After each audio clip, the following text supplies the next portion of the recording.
December 7 ఆ రోజు వాళ్ళ ప్రయాణం. ఇల్లంతా హడావిడిగా ఉంది. శ్రీధర్కి చాలా ఉత్సాహంగా ఉంది. అతను అంతకుముందోసారి సింగపూర్ వెళ్ళాడు, కానీ ఈసారి వెళ్తున్నది యూరోప్.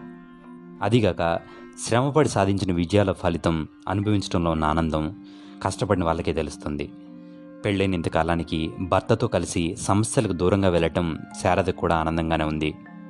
సమస్యలంటే పెద్ద సమస్యలేం కావు, మామూలుగా ఉండేవే. ఏదేమైనా ఇంటి బయటికి వెళ్తే స్త్రీకి ఏదో బరువు తొలగించినట్టు ఉంటుంది. అది ఇంట్లో బరువు మోయటాన్ని సూచించదు. అనితకు అదేమీ పట్టలేదు. ఇంకో 4 నెలల్లో పరీక్షలు. ఆమె దృష్టంతా పరీక్షల మీదే ఉంది. ఇంట్లో ఉన్న హాస్టల్లో ఉన్న ఒకటే. 7 సిద్ధమయ్యారు. ఫ్లైట్ 11:30కి. అబ్రకదబ్ర విద్యాపతి నారాయణరావు జీపులో, మిగతా వాళ్ళు కారులో బయలుదేరారు. గుమ్మం దగ్గర రామయ్య నిలబడి ఉన్నాడు. ఇల్లు జాగ్రత్త అంది. శ్రీధర్ ఆమెను ఏడిపిస్తున్నట్టు, ఫారిన్ వెళ్తున్నా నీకు తాపత్రయం పోవటం లేదన్నమాట అని వెక్కిరించాడు. ఫారిన్ వెళ్తే మాత్రం తిరిగి రామా ఏమిటి అన్నది శారద. కారు ఎయిర్పోర్ట్ దగ్గర ఆగింది. శ్రీధర్ చెక్-ఇన్ స్లిప్ తీసుకోవడం కోసం వెళ్ళాడు. బ్యాగేజీ కౌంటర్లో వేయించేయబడుతుంది. దూరంగా అబ్రకదబ్ర విద్యాపతి నిలబడి మాట్లాడుకుంటున్నారు. బాగా చదువు అనితతో అంది శారద. అనిత నవ్వి, నిన్నటి నుంచి ఇప్పటికీ ఈ విషయం 10 సార్లు చెప్పావంది. శారద కూడా నవ్వి, ఒక్క నీ విషయమే దిగులుగా ఉంది అంది. అలాంటివేవి పెట్టుకోకొదినా, నువ్వు తిరిగి వచ్చే సమయానికి ఫస్ట్ క్లాస్ డిగ్రీతో ఎదురు చూస్తూ ఉంటాను చూడు అంది అనిత. శారద తమ్ముడు వైపు తిరిగి, అప్పుడప్పుడు వెళ్ళి చూస్తూ ఉండు అంది. నారాయణరావు తలూపాడు. విడిపోవాల్సి వస్తున్న ఆకర్షణలో ఆమెకి దిగులుగా ఉంది. అది కప్పుపుచ్చుకొని మాట్లాడుతోంది. శ్రీధర్ వచ్చి భార్య తాలూకు చెక్-ఇన్ స్లిప్ ఇచ్చాడు.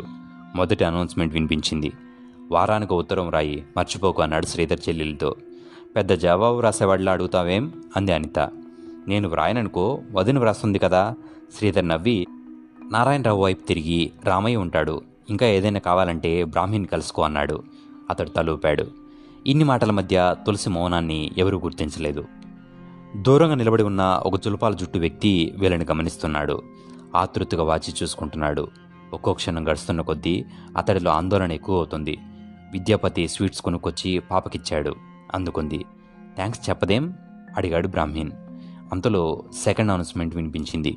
బ్రీఫ్ కేసులు పట్టుకుని విమానం వైపు వెళ్తున్న ప్రయాణికులు గాజు అద్దాల్లోంచి చెదురుమదురుగా కనపడుతున్నారు. ఈ బ్రీఫ్ కేసు ఒకటేనా అంది శారద. మిగతావి లగేజ్లు ఇచ్చేశాను చెప్పాడు శ్రీధర్. శారద చేతులు జోడించి, వెళ్ళొస్తామండి అంది. విద్యాపతి బ్రాహ్మణ్ నమస్కారాలు చేశారు. శారద అనిత వైపు తిరిగింది. అనిత నవ్వుతూ తలోపింది. బ్రాహ్మణ్ శ్రీధర్కి షేక్ హ్యాండ్ ఇస్తూ, wish you a wonderful Paris అన్నాడు. శ్రీధర్ నవ్వి విద్యాపతి వైపు తిరిగి బాయ్ చెప్పాడు. విద్యాపతి అబ్రకదబ్రని, నాతో వస్తావా అని అడిగాడు. కారు శ్రీధర్ ఇంట్లో వదిలేసి నీతో జీబులో వచ్చేస్తాను అన్నాడు బ్రాహ్మణ్. ఇద్దరు వెనుదిరిగారు. అబ్రకదబ్ర జేబులోంచి సిగరెట్ తీసి వెలిగించుకుంటున్నాడు. విద్యాపతి డైరీలో విమానాల రాకపోకల వివరాలు రాసుకుంటున్నాడు. శారద చెక్-ఇన్ని సమీపిస్తోంది. క్యూలో శ్రీధర్ ముందున్న వ్యక్తి లోపలికి వెళ్ళిపోయాడు. శ్రీధర్ చేతిలో బ్రీఫ్ కేస్ కింద పెట్టి కోటు జోబులోంచి కర్చీఫ్ తీసి మొహం తుడుచుకుంటున్నాడు. దాన్ని తిరిగి జోబులో పెట్టుకుంటూ పక్కకు చూశాడు. 10 అడుగుల దూరంలో శారద స్త్రీల ద్వారం నుంచి లోపలికి వెళ్ళిపోతుంది. వెనుకున్న పాప మాత్రం అక్కడే నిలబడిపోయి ఉంది. తులసి తనతో రాకపోవటం చూసుకోలేదేమో అని భార్యకి సైగ చేయబోయి ఏదో అనుమానం వచ్చినట్టు ఆగిపోయాడు. పాప నిలబడిన భంగిమ చాలా విచిత్రంగా కనబడింది.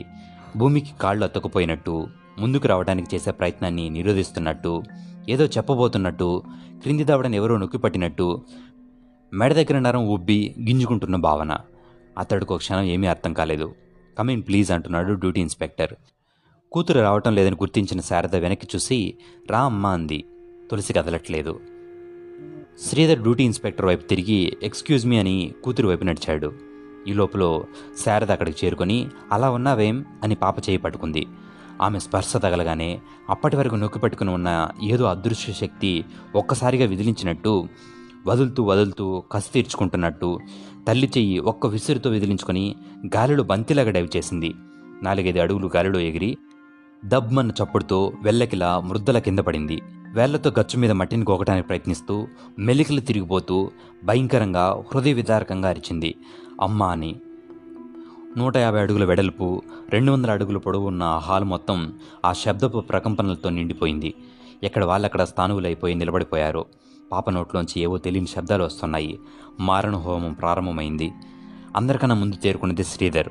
ఒక్క ఉదుటిని అక్కడికి చేరుకొని మోకాళ్ళ మీద కూర్చుని అమ్మ తులసి పాప అని అన్నాడు. బయటికి వెళ్ళబోతున్న బ్రాహ్మణ్, విద్యాపతి ఈ లోపల పరిగెత్తుకుంటూ లోపలికి వచ్చారు. శారద ఉన్న చోటనే షాక్ తగిలినట్లు నిల్చుండిపోయింది. మెదడు మొద్దుబారిపోయినట్టు అనిపించినా జరుగుతున్నదంతా ఆమెకు లీలగా తెలుస్తుంది. అందరూ గుమిగూడటం కనిపిస్తుంది. ఏవేవో మాటలు, అంతా గందరగోళం.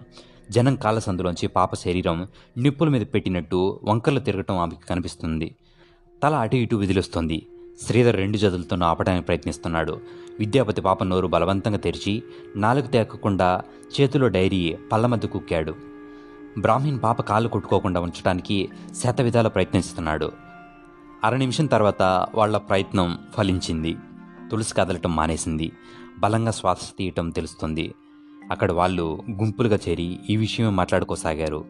ఎయిర్పోర్ట్ డాక్టర్ ఇంజెక్షన్ చేసి శ్రీధర్తో పర్లేదంటున్నాడు. అప్పుడు కదిలింది శారద. అంతసేపు పట్టింది ఆమెకి షాక్ నుంచి తేరుకోవటానికి. డ్యూటీ ఆఫీసర్ రూమ్ సోఫాలో పాపను పడుకోబెట్టారు. పక్కనే కూర్చొని ఉంది శారద. డాక్టర్ పాప పల్స్ చూసి షీఈ్ ఓకే నౌ అన్నాడు. నిస్సరాణంగా పడుకొని ఉన్న కూతురు వైపు చూసి ఇప్పుడు ఫ్లైట్లో వెళ్ళటం మీరు అడ్వైజ్ చేస్తారని అడిగాడు శ్రీధర్. డాక్టర్ ఒక క్షణం తటపటాయించాడు. అతడేదో చెప్పబోయేటంతలో శారద ఇప్పుడు వద్దండి అంది. శ్రీధర్కి కూడా అదే మంచిదేమో అనిపించింది. అతడి భావాన్ని గుర్తించినట్టు డాక్టర్ ఇప్పటికైతే ఏమీ పర్లేదు, she will be all right in another 10 minutes, కానీ రేపు వెళ్ళండి అన్నాడు. టికెట్స్ మరుసటి రోజుకు మార్పించడం కోసం శ్రీధర్ బయటకు వచ్చాడు. అప్పటి వరకు దూరంగా నిలబడిన జుల్పాల జుట్టు వ్యక్తి శ్రీధర్ బయటికి రాగానే ఎలా ఉంది నాయనా అని అడిగాడు. పర్లేదు అన్నాడు శ్రీధర్. ఈ స్థితిలో పాపని విమానం ఎక్కిస్తారా? లేదు, క్యాన్సిల్ చేసుకుంటున్నాం అనేసి వడివిడిగా అక్కడి నుంచి కదిలిపోయాడు. ఒక్క క్షణం నిలబడి ఉంటే ఆ సమాధానంతో అలా అడిగిన వ్యక్తి మొహం ఇచ్చుకోవటం గమనించేవాడు. శ్రీధర్ వెళ్ళగానే ఆ వ్యక్తి పబ్లిక్ బూత్లోకి నడిచాడు. శ్రీధర్ ఇంటికి ఫోన్ చేశాడు. అక్కడ ఫోన్ రిసీవ్ చేసుకున్నది సరస్వతి. శ్రీధర్ వాళ్ళు తిరిగి వచ్చేస్తున్నారు. మాట్లాడేదెవరు? సరస్వతి అడిగాడు. స్వామిని. ఫోన్ డిస్కనెక్ట్ అయింది. ఎయిర్పోర్ట్లో పాప పడిపోవటాన్ని, ఈ విచిత్ర ప్రవర్తనని నిర్లిప్తంగా చూసినవాడు స్వామితో పాటు ఇంకొకరున్నారు, నారాయణరావు. ఎయిర్పోర్ట్ నుంచి ఇంటికి తిరిగి వస్తున్నప్పుడు ఎవరి ఆలోచనలో వాళ్ళుండి కారులో ఎవరూ మాట్లాడలేదు. తల్లి ఒళ్ళో తల పెట్టుకుని పాప పడుకుని ఉంది. ఇంటికొచ్చాక ఈ నిశ్శబ్దాన్ని ఛేదించింది సరస్వతి చంద్ర చటోపాధ్యాయ. విషయం తెలుసుకుని విశాలంగా నవ్వాడు. అంతే కదా అన్నాడు. ఏదో చూసి భయపడి ఉంటుంది. అయినా శారదమ్మ, పాపను అంతగా అలంకరించకపోతే ఏమైందమ్మా? అసలే అందమైన పిల్ల, ఏదో దిష్టి తగిలి ఉంటుంది. సరస్వతి ఇలా మాట్లాడటం అందరికీ ధైర్యం కలిగించింది. నిజానికి ఆ పరిస్థితిలో ఆ మాత్రం మాట సాయం ఎంతో అవసరం. చాలు కూడా. పాప కూడా తనంతా తానే కారు దిగి మామూలుగా ఇంట్లోకి రావటం శ్రీధర్ని సంతృప్తిపరిచింది. ఏం పాప, ఇప్పుడు బాగానే ఉంది కదూ? విద్యాపతి అడిగాడు. ఇప్పుడు నాకేమైంది? అందరూ ఒకరి మొహాలకు చూసుకున్నారు. శ్రీధర్ మాట మారుస్తూ, ప్రోగ్రాం ఈరోజుకి క్యాన్సిల్ అయింది బేబీ, రేపు వెళ్తున్నామన్నాడు. Is it okay? ఓకే పప్ప అంది నార్మల్గా. ఇక్కడ ఇలా జరుగుతున్న సమయానికి బిస్తాలో కాద్రా మొదటి వాయువుని విజయవంతంగా ప్రయోగించి 2వ రంగానికి సిద్ధమవుతున్నాడు. కాశ్మరాలో 16 అంకాలు, 5 వాయువులు, మొత్తం 21 ఉంటాయి. ఈ కాశ్మరా అనేది క్షిత్కి చెల్లెలవుతుందంటారు. ఒక్కొక్క రోజు ఒక్కో వాయువుని అంకాన్ని ప్రయోగించి 21వ రోజు రాత్రి ఎదుటి మనిషిని దారుణంగా చంపడం దీని లక్షణం. క్షిత్ అనే క్షుద్రదేవతని వశపరుచుకున్న వాళ్ళు దేశంలో ఎవరూ లేరు. అయితే కాశ్మీర వరకు సాధించిన వాళ్ళు ఇంకా దేశంలో ఒకరిద్దరు ఉన్నారని బలమైన ఆధారాల వల్ల తెలుస్తుంది. రాత్రి చంద్రోదయంతో మొదలైన ఈ ప్రయోగం అర్ధరాత్రి 12 గంటల వరకు జరుగుతుంది. మంత్రగాడు ఆ 21 రోజులు నిద్రపోకూడదు, మధువు ముట్టకూడదు, మరణాన్ని చూడకూడదు, తన రక్తాన్ని చూడకూడదు. ఆ రోజు శ్రీధర్ సాయంత్రం కూతుర్ని డాక్టర్ దగ్గరికి తీసుకెళ్లాడు. పరీక్షలు జరిపాక ప్రమాదం ఏమీ లేదని, నిస్సందేహంగా మరుసటి రోజు ప్రయాణం కొనసాగించవచ్చని డాక్టర్ హామీ ఇచ్చాడు. ఎందుకలా హఠాత్తుగా కేక వేసి పడిపోయి ఉంటుంది డాక్టర్? పాపని విజిటర్స్ రూమ్లో కూర్చోపెట్టి లోపలికి వచ్చి అడిగాడు. హిస్టీరియా అన్నాడు డాక్టర్. అయితే అది చాలా తాత్కాలికంగా, అంటే షాక్ తగిలి కానీ ఏదైనా దారుణాన్ని చూసి కానీ కారణాలు ఏవైనా ఉండవచ్చు. కానీ ఇప్పుడు ఆమెలో బలహీనత తప్ప ఏ సిమ్టమూ లేదు. బి కాంప్లెక్స్ టాబ్లెట్స్, ఈ టానిక్ వాడండి చాలు. రేపే మా ప్రయాణం, శ్రీధర్ అన్నాడు. డాక్టర్ లేచి అతడు భుజం తడుతూ, ఏం పర్వాలేదు, by all means you can go అన్నాడు.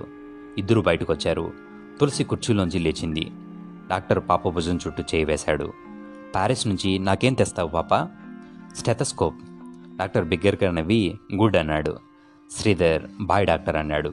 Good luck, bye Sridhar. పాప ఫ్రంట్ సీట్లో కూర్చుని ఉంది.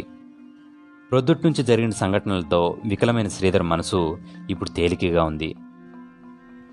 సాయం సంధ్య చల్లగాలి మనసును సేద తీరుస్తుంది. కారు నెమ్మదిగా నడుపుతున్నాడు. పక్కనే విశాలమైన ప్లే గ్రౌండ్, దూరంగా వీధి లైట్లు అప్పుడే వేశారు. పప్పా, యు సీ హౌ నైస్ అంది ఉత్సాహంగా అటు చూపిస్తూ. శ్రీధర్ తల తిప్పి చూశాడు. విశాలమైన మైదానం, భూమి ఆకాశం కలిసే చోటు నుంచి నిండు చంద్రుడు నెమ్మదిగా పైకి వస్తున్నాడు. చంద్రోదయం. బిస్తాలో అది 2వ రోజు అంకపు ప్రయోగానికి ముహూర్త సమయం. వాళ్ళ ఇంటికి వచ్చేసరికి 7:30 అయింది. మరుసటి రోజు ప్రయాణానికి డాక్టర్ ఒప్పుకున్నాడని శ్రీధర్ చెప్పాడు. ప్రొద్దున సంఘటన తాలూకు ప్రభావం నుంచి శారద ఇంకా తేరుకోలేదు. విని ఊరుకుంది. ఆమె కొంచెం మామూలుగా ఉండగలుగుతుంది అంటే కారణం సరస్వతే. అంతా తానొక్కడే మాట్లాడుతున్నాడు. ఏమీ పర్లేదని ధైర్యం చెప్తున్నాడు. అతని ప్రయత్నం ఫలించింది. మరుసటి రోజు ప్రయాణానికి ఆమె ఆయత్తమవసాగింది. 8 అవుతూ ఉండగా భోజనాలు పూర్తి చేశారు. శ్రీధర్ చేతులు నాఫ్కిన్తో తుడుచుకుంటూ బయటకొస్తుంటే సరస్వతి లోపలికి వస్తూ కనబడ్డాడు. వెనకే 25 సంవత్సరాల వయసు వ్యక్తి. నా కొడుకు నాయన. శ్రీధర్ అతడి వైపు చూశాడు. అంగుళం కన్నా పెరగని జుట్టు. మీరెళ్ళిపోయాక ఈ 6 నెలలు నాతో పాటే తోడుగా ఉంటాడని తీసుకొచ్చాను అంటూ పేరు చెప్పాడు. తల్లి, పైడి తల్లి. రాత్రి 10 అయింది. తల క్రింద చేతులు పెట్టుకుని పైకెప్పి కేసి చూస్తున్నాడు శ్రీధర్. ఏమిటి ఆలోచిస్తున్నారు? శారద అడిగింది. తల తిప్పకుండా ఏమీ లేదు అన్నాడు. ప్రొద్దుటి విషయం గురించేనా? డాక్టర్ ఏమన్నారు? స్కిజోఫ్రేనియా కాకపోవచ్చు అన్నారు. Maybe hysteria. తల్లి తండ్రి తరపు వంశంలో ఎవరికైనా ఈ లక్షణాలు ఉన్నాయని అడిగాడు. నాకు తెలిసినంత వరకు లేవన్నాను. ఏదో చిన్న షాక్ వల్ల ఇదంతా జరిగింది తప్ప పాప చాలా ఆరోగ్యంగా ఉందని, మనమే సంశయం లేకుండా వెళ్ళవచ్చునని అన్నాడు అంటూ చెప్పుకుపోతున్నాడు. శారదకు ఆమె దూరపు చుట్టం జ్ఞాపకం వచ్చాడు. మతి భ్రమించి 6 నెలల తర్వాత చచ్చిపోయాడు. వంశం అంటే దగ్గర వాళ్లేగా. ఆ విషయం చెబుదామా అని మళ్ళీ ఆ ఆలోచన విరమించుకుంది. చాలా చిన్న విషయం గురించి తను అనవసరంగా మనసు పాడు చేసుకుంటుందేమో అనుకుంది. శ్రీ అని పిలిచింది. ఆమె వైపు చూశాడు. హిస్టీరియా అంటే? అతడు ఆమె మీద ఆప్యాయంగా చేయి వేసి, వాటి గురించి ఆలోచించుకు, పడుకో అన్నాడు. శారద మౌనం వహించింది. అరగంట తర్వాత అతడు తల తిప్పి చూస్తే ఆమె నిద్రపోతూ కనిపించింది. అతడు కళ్ళు మూసుకొని నిద్రపోవడానికి ప్రయత్నించాడు. దూరంగా 12 కొడుతూ ఉండగా అతడికి నిద్ర పట్టింది. దానికి సరిగ్గా 10 నిమిషాల ముందు మసక చీకట్లో పైడి తెల్లి ఒక్కో అడిగే వేసుకుంటూ మెట్లెక్కాడు. పార్టీషన్ ఉన్న బెడ్రూమ్ తలుపుని చిన్న ఊచతో అవలేలుగా తెరిచాడు. చప్పుడు అవ్వకుండా లోపలికి ప్రవేశించాడు. పక్కకు ముడుచుకొని వత్తిగిల్లి పడుకుని ఉంది తులసి. అతడు పక్క దగ్గరే ఒక్క క్షణం నిశ్శబ్దంగా నిలబడ్డాడు. జరుగుతున్న మారణకాండ తెలియని పాప అమాయకంగా నిద్రపోతుంది. తన ఎడమ చేతి చూపుడు వేలిని బొటన వేలుతో గట్టిగా నొక్కిపట్టి కుడి చేతిలో ఉన్న సూదితో ఆ వేలును బలంగా గుచ్చాడు. లావా పొంగినట్లు రక్తం. పాప నోటికి పైగా వేలును వంచి పట్టుకున్నాడు. రక్తం పాప నోట్లో ఒక్కో చుక్క పడుతుంది. 1, 2, 3. ఆ తర్వాత అతడు తలుపు వేసి దట్టమైన చీకట్లో క్రిందికి వెళ్ళిపోయాడు.